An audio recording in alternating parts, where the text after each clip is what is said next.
तो आज इस वीडियो में हम लोग सीखने वाले हैं इकोनॉमिक्स का चैप्टर नंबर 5 जो है आपका फॉर्म्स ऑफ मार्केट। इस चैप्टर में से आपको कुछ ना कुछ क्वेश्चन बोर्ड्स में आते हैं। अभी क्वेश्चन कैसे आते हैं? Explain features of perfect competition, monopoly या मोनोपोलिस्टिक कंपटीशन, ऐसा आपको फीचर्स आ सकता है, वो होगा आपका 4 मार्क्स का। और क्या आ सकता है? आपको डिस्टिंग्विश बिटवीन आ सकता है, देन आपको identify and explain the concept में, और केस स्टडी, इसके ऊपर ऐसे क्वेश्चन आ सकते हैं। केस स्टडी में कम चांस है इसका, बट और जगह पर इसके आने के चांसेस बहुत ज़्यादा रहेंगे। तो अब हम लोग क्या करते हैं ना, सबसे पहले 1 बाय 1 एक एक को सीखना है। तो सबसे पहले हम लोग क्या करते हैं, परफेक्ट कंपटीशन को सीखते हैं कि परफेक्ट कंपटीशन क्या होता है। अब मैंने क्या किया ना, जो मीनिंग के ना जो इंपॉर्टेंट पॉइंट्स थे वो यहाँ पे लिखा है, जिससे क्या होगा ना आपको इसे समझने में आसानी रहेगा। जैसे पहला लिखा है परफेक्ट कंपटीशन। अभी परफेक्ट कंपटीशन क्या है? आपका एक इमेजिनरी कंसेप्ट ऑफ मार्केट है, मतलब ऐसा रियल में नहीं होता। ये क्या है? एक इमेजिनरी कंसेप्ट है। आपको पहला ये पॉइंट याद रखना है कि परफेक्ट कंपटीशन क्या है? आपका इमेजिनरी कंसेप्ट ऑफ मार्केट है। और दूसरे पॉइंट्स में लिखा है very large number of buyers and sellers, मतलब जो परफेक्ट कंपटीशन है ना, इसमें बहुत ज़्यादा बायर्स होते हैं और बहुत ज़्यादा क्या होते हैं? सेलर्स होते हैं। तो ये एक सेकंड पॉइंट याद रखना है। क्या याद रखना है? कि in perfect competition there are large number of buyers and sellers. 2 point हो गए। थर्ड पॉइंट में लिखा है आपका होमोजीनियस प्रोडक्ट। अब होमोजीनियस प्रोडक्ट मतलब क्या होता है? तो होमोजीनियस प्रोडक्ट मतलब ये होता है कि जिसका size, shape, colour, weight, design सारे ही चीजें ना क्या हो? सेम हो, उसको हम लोग बोलते हैं होमोजीनियस प्रोडक्ट। जैसे अब ये मार्कर है, ठीक है, ये मार्कर आपने जो मार्केट में जाके बाय किया, तो हर एक का प्राइस कितना होगा? 30 रुपीज, 20 रुपीज, जो भी रहेगा इसका प्राइस, वही इसका क्या रहेगा? प्राइस रहेगा। सबका वेट क्या रहेगा? सेम रहेगा। कलर आपको लेना है, जैसे ब्लैक लिया तो आपको ब्लैक कलर के ही सारे मिलेंगे। तो ये आपका कौन सा प्रोडक्ट हो जाएगा? Homogeneous product. होमोजीनियस प्रोडक्ट मतलब क्या होता है? जिसका size, shape, colour, weight, design सारे ही सारे क्या होने चाहिए? सेम होने चाहिए। उसको हम लोग क्या बोलते हैं? होमोजीनियस। अभी हम लोग एक और एग्जांपल ले लेते हैं। जैसे आप मार्केट में गए क्रॉम्पटन का फैन लेने, तो आप जो फैन ले रहे हो, जो प्राइस का लोगे, तो उस प्राइस में क्या होंगे? सारे फैन सेम रहेंगे। तो अगर सब सेम रहेंगे तो उसको हम लोग बोलते हैं होमोजेनियस प्रोडक्ट। थर्ड पॉइंट हो गया आपका। फोर्थ पॉइंट है perfect knowledge of market condition. तो जो परफेक्ट कंपटीशन होता है ना, इसमें जो बायर्स और जो सेलर होते हैं उन लोगों को परफेक्ट नॉलेज होता है। किसका नॉलेज होता है? मार्केट कंडीशन की। मार्केट कंडीशन कैसा है? अगर आपने ये मीनिंग में पढ़ लिया ना, तो आपको ये फीचर्स समझने में ना बहुत ईजी रहेगा, बिकॉज यही चीज़ें ना आपको फीचर्स में दिया है। देखो पहला फीचर्स क्या लिखा है? Large number of buyers and sellers. तो लार्ज नंबर मतलब क्या होते हैं? कि यहाँ पर परफेक्ट कंपटीशन में बहुत सारे बायर्स होंगे और बहुत सारे क्या होंगे? सेलर्स होंगे। तो आपको लिखना कैसे होगा? जैसे आपको इसका एक्सप्लेन करना है, तो आप एक्सप्लेन कैसे करना है? In perfect competition there are large number of buyers and sellers. अब इसमें जो प्रोड्यूसिंग का प्रोडक्ट कैसे होते हैं? इसमें homogeneous, producing homogeneous product, and buyers and sellers have a perfect knowledge about the market condition. ये आप इसके एक्सप्लेनेशन में लिख सकते हो। अगर आपको नहीं याद रहता ना, तो जो मीनिंग्स है ना, उसके रिलेटेड कुछ पॉइंट्स आप अंदर एक्सप्लेनेशन में लिख सकते हो। फिर सेकंड पॉइंट है होमोजीनियस प्रोडक्ट। होमोजीनियस प्रोडक्ट अभी हम लोगों ने समझा कि होमोजीनियस प्रोडक्ट मतलब क्या होता है?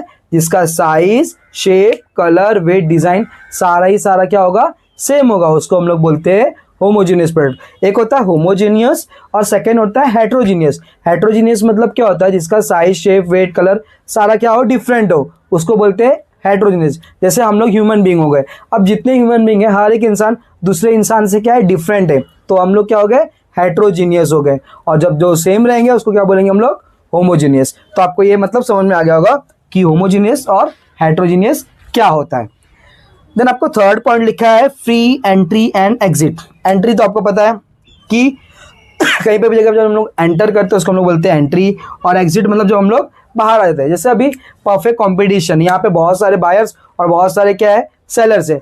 तो अगर लोगों को लग रहा है कि परफेक्ट कंपटीशन जो भी मार्केट है, इस मार्केट में प्रॉफिट हो रहा है, तो लोग क्या करेंगे? नए जो फर्म्स होंगे वो क्या करेंगे? एंटर करेंगे। तो उसमें क्या हो जाएगी?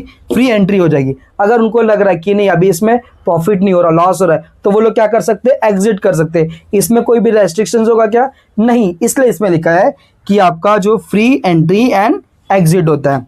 देन आपका फोर्थ पॉइंट है सिंगल प्राइस। अब जो इसमें प्राइस होता है ना, प्राइस ना तो कोई बायर डिसाइड करेगा ना कोई सेलर डिसाइड करेगा। ये कैसे डिसाइड होगा? Forces of demand and supply, मतलब डिमांड एंड सप्लाई के हिसाब से आपका प्राइस डिसाइड होगा। और वो प्राइस सबको एक्सेप्ट करना पड़ेगा, इसलिए यहाँ पर लिखा हुआ है सिंगल प्राइस। क्यों सिंगल प्राइस लिखा है? क्योंकि ये प्राइस को ना तो बायर डिसाइड करने वाला है ना तो सेलर डिसाइड करने वाला है। कौन डिसाइड करने वाला है? मार्केट कंडीशन, मतलब जो भी आपका डिमांड और सप्लाई है उससे ही आपका प्राइस डिसाइड होगा। देन आपका फिफ्थ पॉइंट है, फिफ्थ पॉइंट आपने देखो यहाँ पे भी पढ़ा था, perfect knowledge of market condition. मतलब इसमें जो बायर्स और सेलर्स है दोनों को भी क्या होता है? परफेक्ट नॉलेज होता है। किसका? मार्केट कंडीशन का।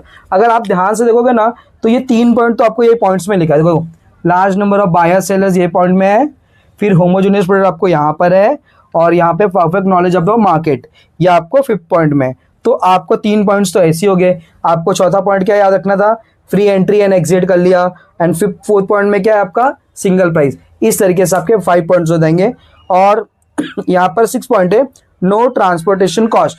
परफेक्ट कंपटीशन में ना एक अजम्पशन किया गया है कि इसमें ना जो ट्रांसपोर्टेशन कॉस्ट रहेगा वो नहीं रहेगा। ये क्या है? अजम्पशन होता है, बट ऐसा रियलिस्टिक में नहीं होता है।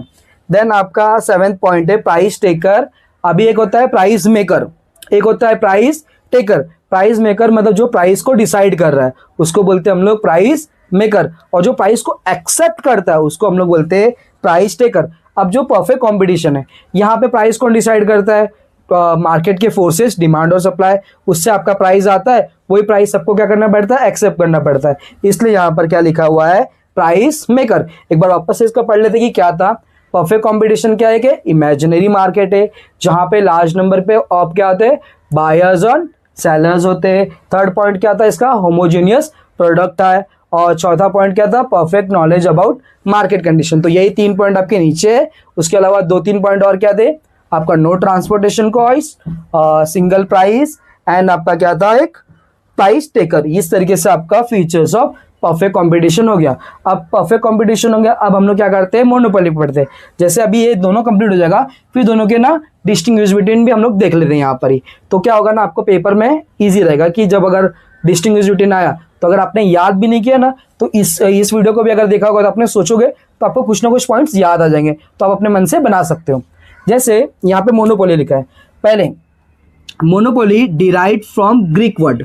अब ये कहाँ से डिराइव्ड हुआ है? आपका ग्रीक वर्ड। ये भी आपको एक ऑब्जेक्टिव में आया हुआ है, तो आपको ये याद रखना है कि मोनोपोली कौन से वर्ड से आया हुआ है? ग्रीक वर्ड से, जिसमें मोनो मतलब क्या होता है? सिंगल। मतलब आप लोग के बारे में बता रहा है। मोनो लोग क्या होते हैं? सिंगल होते हैं। एंड पोली मतलब क्या होते हैं? सेलर। तो मोनोपोली आपका कौन सा वर्ड से आया है? ग्रीक वर्ड से आया है, जिसमें मोनो मतलब क्या होता है? सिंगल, एंड पोली मतलब क्या होता है? सेलर। तो मोनोपोली मतलब क्या हो जाएगा आपका? Single seller. अब यहाँ पर क्या थे? लार्ज नंबर ऑफ सेलर थे, मतलब बायर्स भी बहुत थे और सेलर्स भी बहुत थे। बट यहाँ पर क्या है ना, सिंगल सेलर, मतलब जो सेल करने वाला वो सिर्फ एक है, इसीलिए इसको क्या बोलते हैं? मोनोपोली। तो आपको वर्ड से याद रखना है कि मोनो मतलब क्या होता है आपका? सिंगल, एंड पोली मतलब क्या होता है आपका? सेलर। तो दोनों को आप जब कंबाइन कर लोगे तो आपका हो जाएगा मोनोपोली मतलब सिंगल सेलर। ये आपका मीनिंग में दिया हुआ है। देन इसमें सेकंड पॉइंट्स लिखा हुआ है कि वन सेलर। अभी हम लोगों ने देख लिया था कि यहाँ पे सेलिंग करने वाला कितना है? एक ही सेलर है ना। यहाँ पर क्या थे? बहुत सारे सेलर थे, बट यहाँ पर क्या आपका सिर्फ वन सेलर। अब यहाँ पर थर्ड पॉइंट में लिखा हुआ है नो क्लोज सब्सटीट्यूट। अब लास्ट वीडियो में हम लोगों ने सब्सटीट्यूट और कॉम्प्लीमेंट्री देख लिए थे। सब्सटीट्यूट मतलब अगर ये नहीं मिला तो ये चल जाएगा। जैसे टी एंड कॉफ़ी होता है, अगर टी नहीं मिला तो आप क्या करते हो? कॉफ़ी ले लेते हो। अगर आपको शुगर नहीं मिला तो आप जॉगरी ले लोगे। तो ये दोनों एक दूसरे के लिए क्या है? सब्सटीट्यूट है। बट मोनोपोली में ऐसा सब्सटीट्यूट है ही नहीं। अगर सब्सटीट्यूट होता तो ये मोनोपोली हो ही नहीं सकता था। तो आपको एक पॉइंट ये भी याद रखना है कि मोनोपोली में कोई भी सब्सटीट्यूट नहीं होता है। अब इसके ना फीचर्स देख लेते हैं। अब फीचर्स भी क्या होता है ना, जो आपने मीनिंग पढ़े ना उसके रिलेटेड कुछ फीचर्स आपको मिल जाता है। जैसे आपका पहला पॉइंट लिखा है सिंगल सेलर, जो आपने यहाँ पे देखा। वन सेलर मतलब क्या होता है? सिंगल सेलर, मतलब एक ही सेलर है जो मोनोपोली में होता है। सेकंड पॉइंट है नो क्लोज सब्सटीट्यूट। देखो आपने यहाँ पे ये भी देख लिया, नो क्लोज सब्सटीट्यूट। 2 पॉइंट आपका हो गया। Third point barriers to entry. अब यहाँ पर क्या था? फ्री एंट्री एंड एग्जिट, मतलब जिसको भी चाहिए वो आके एंट्री कर सकता है और एग्जिट कर सकता है। बट मोनोपोली में कोई भी एंट्री नहीं कर सकता। क्यों? क्योंकि वो लोग के पास वो प्रोडक्ट होता ही नहीं है। अगर होता तो वो मोनोपोली हो ही नहीं पाती। इसलिए इसमें क्या होता है? एंट्री के लिए क्या होता है? बैरियर, मतलब आपको अंदर आने नहीं मिलने वाला। तो आपको ये पॉइंट याद करना है। यहाँ पर क्या था? परफेक्ट कंपटीशन में फ्री एंट्री था। देन आपका फोर्थ पॉइंट है प्राइस मेकर।